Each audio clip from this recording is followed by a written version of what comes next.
What's good? What's good? We're back. Yours truly, one and only Paul Pico, to the Paul Pico Podcast, aka Triple P, aka the Common Sense Podcast.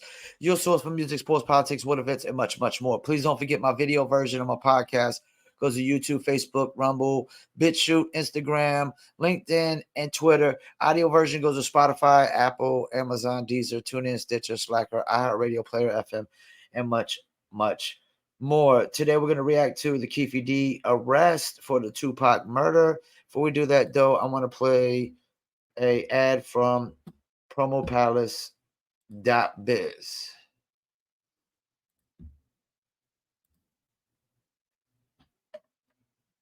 Marketing and promotion?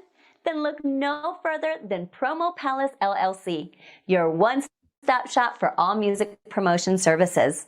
Services include Spotify playlist pitching, YouTube video promotion, record poll promotion, blog placements, radio airplay promotion, SoundCloud promotion, and much more. With over 2,000 customers and over 10 years of experience in online promotion, Promo Palace LLC is a company you can trust. For more info, please go to promopalace.biz. See you there. That's right. You heard a beautiful lady. If you need online marketing promotion for your music product, brand, or service, please go to promopalace.biz and get 15% off at music promo at promopalace.biz. Use coupon code Labor Day 2023 in the checkout. All right, let's get into it. Arrested Dwayne Keith Davis. He's the known gang member taken into custody last week for the shooting death of rapper Tupac Shakur. Investigators say Davis plotted and orchestrated the 1996 shooting. They say it was in retaliation for a fight the rapper had with Davis's nephew earlier that night inside the MGM Grand Hotel Casino. At this point, Davis is the only living suspect in that murder. Hello, I'm Mark Brown. Get more great ABC7 content by clicking the subscribe button for our YouTube channel and download the ABC7 Los Angeles streaming app on Fire TV, Android. You heard it right there. Keefe D was arrested for his involvement in the Tupac murder. First things first. For everybody that thinks Tupac's still alive, he's not. I know people think because he dropped the Machiavelli album and Machiavelli supposedly faked his death and all that, people thought Tupac was alive. But yeah, we talked about this on the Live from Vietnam podcast, and I think Big Kaz is right. We basically know what we already knew. You know, Tupac basically got an altercation, and that action had a reaction, which involved him getting murdered. There's a lot of people always made speculations. People said Suge had a hand in it. Diddy had a hand in it. Apparently Diddy, it's crazy. It's like, okay, so allegedly they say Suge had Pac killed because Pac wanted to leave Death Row, and Diddy had Big killed because Biggie wanted to leave Bad Boy and go with Jay-Z. Because I think both were unhappy, probably money issues and whatnot. But see, Pac's situation, the label got you out of jail. Death Row got you out of jail, man. Like, nobody else was doing that. So you might have owed them a little extra for them doing what they did to get you out of jail. And not to mention, they put out your biggest album ever on Death Row, Diamond, 5 million copies sold on each, 5 million of a double CD, so they counted as 10 million. But that's a lot. That's a lot. Even like back then, that was a lot. I definitely think I'm glad that like everybody's getting arrested in the situation that was involved in it finally. And the only person left to get arrested was Keefe D, of course, because his nephew is dead. I hate that it took so long.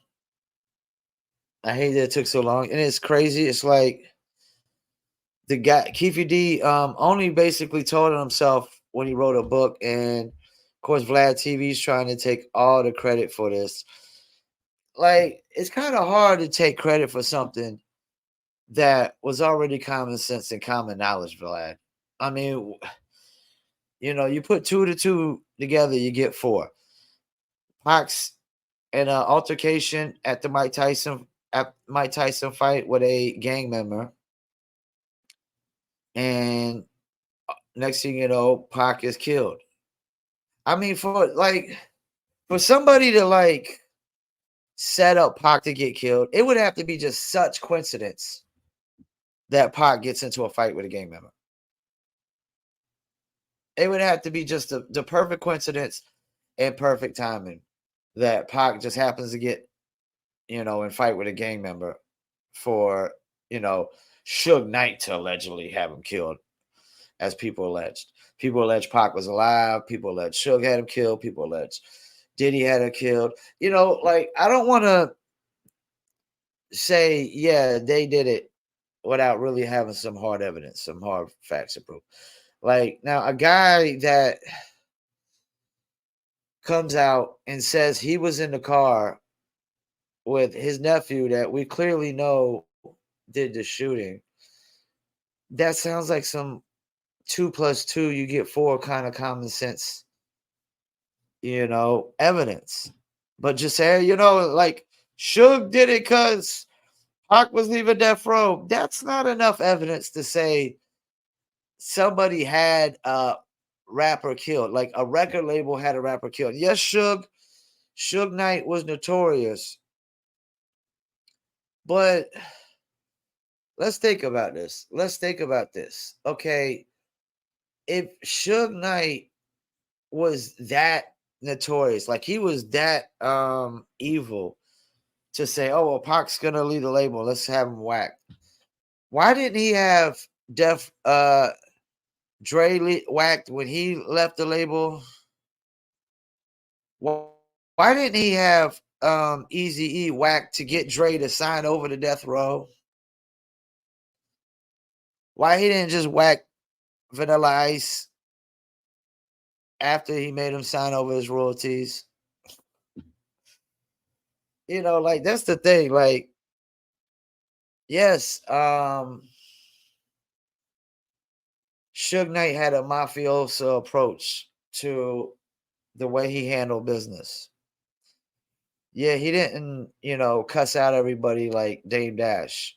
He was, more bully tactics and aggressive. But at the same time, he wasn't, pretty sure he was he would calculate his moves a little more better than just let's whack somebody because they're leaving the label. That doesn't make sense. Because then, like I said, why did he have Dre whacked?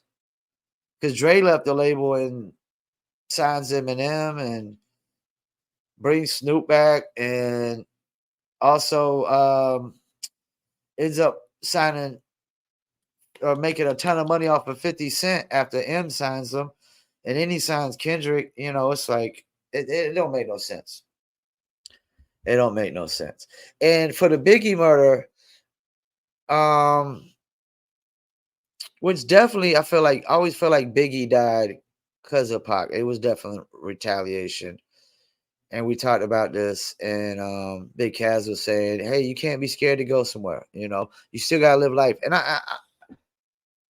I could get with that. And especially since Big wasn't out there doing a show. He was just out there vacationing. And it was definitely a setup, definitely a hit. And my whole thing is I would like more information to come to the light and more evidence to come to the light to find out if LAPD had any involvement in this. Because there's clearly LAPD that have no involvement with the Pac murder. And when I heard Snoop Dogg out of his mouth say, he saw Pac in the hospital, and out of his own mouth, Pac's dead. That's when I was like, yeah, all you conspiracy, because that's a big conspiracy theory that Tupac's still alive. It's like man landing on the moon, but that's only because Tupac's death I mean, when you think about it, the death of Tupac is clearly as big as like assassination of JFK or Martin Luther King Jr. or Malcolm X. I mean, it's up there. It's up there. The impact that Tupac had, especially when he dropped my favorite Tupac album, which was Me Against the World. That's when he had a lot of Easy Mo Bee production. He had Shed So Many Tears, Dear Mama. He had those real inspirational songs that went mainstream, because at that time there wasn't a lot of inspirational hip hop going mainstream. And Pac is one of the very few to have inspirational songs that go mainstream and like gangster records, I guess you could say, or thug records. Let's say thug records that go mainstream. Yeah, because like inspirational records have always been frowned on as far as mainstream appeal goes. They're not playing them in the club. They're not playing them in radio too much. Even back then, they wouldn't play inspirational songs. They really wouldn't. But Pac with his Dear Mama, Shed So Many Tears, and that album was pretty like had some dark moments. You had Death Around the Corner on that. One of my favorite songs. I see death around the corner. Gotta get high when I survive. Yeah, so man. Yeah, like you can't talk about hip hop without talking about Tupac and Tupac's death. I don't know if you could talk about like famous people and impactful people being killed without talking about Tupac. And as much as I love Big didn't have as big as an impact as Pac. Not all the way there. And that's the thing. Big only had one album under the belt, full album under the belt when Pac got killed. And then Big's album dropped after he died. And that was a double CD. And that album was totally amazing. And I would definitely put Biggie's Life After Death over Tupac's All Eyes on Me. I know there's a lot of people like, what, Paul? What did you just say? No way, no how. Yes, I would. Biggie Small's Life After Death is, oh my gosh, that is such a well put together album. And I think most of it was recorded while Big was alive, anyways. Amazing album, Life After Death. And it's really fucked up that both of these cats is gone, man. People will always say, I remember people always like, yo, Big and Pac was still alive. This shit will be going on in the rap game. Yeah, it would. We'd still have a lot of this bullshit. Pac would have probably went straight into acting more than anything. He'd have probably Will Smithed it. I don't know how much Pac would have still been making music as much. Biggie would have definitely been probably heavy still in the music. Biggie would have probably been Jay-Z. Biggie would have probably been Jay-Z. Or as big as Jay-Z, if not bigger. Like he would have been our modern day, rap longevity. Like he would have been the modern day LL Cool J. Biggie would have been. And that's the thing. Jay-Z definitely had a thing about competing with LL Cool J. Because LL Cool J, which we talked about in the Live from Fate in our podcast last night too, definitely top 10 all time just because of the longevity. And then I think you got to throw in acting careers too with some of these cats. Like when there's no way you could be some super small. Like I don't see none of these super small time rappers becoming big time actors. Every rapper that's turned actor that's really significant was really big, like on the rap scale. Ice-T was huge in hip hop. Look how big of an actor he is. Will Smith, Common, Mos Def, Ludacris. These cats have had major impact in hip hop as well. And they're having really good acting careers. I don't see nobody who's had really a small impact in hip hop having this really big. Even Method Man, we got to throw Method Man in there. His acting is getting a lot better. He's part of Wu-Tang. I mean, he's the guy. I don't know if there's Wu-Tang without Method Man. You know, his single was really the first single. METHOD, man. Yeah, man. You got to throw in like how impactful a rapper is if they went into acting as well too. And Tupac would have been so big in acting. I don't know about Biggie. Biggie would have probably been really in Jay-Z's spot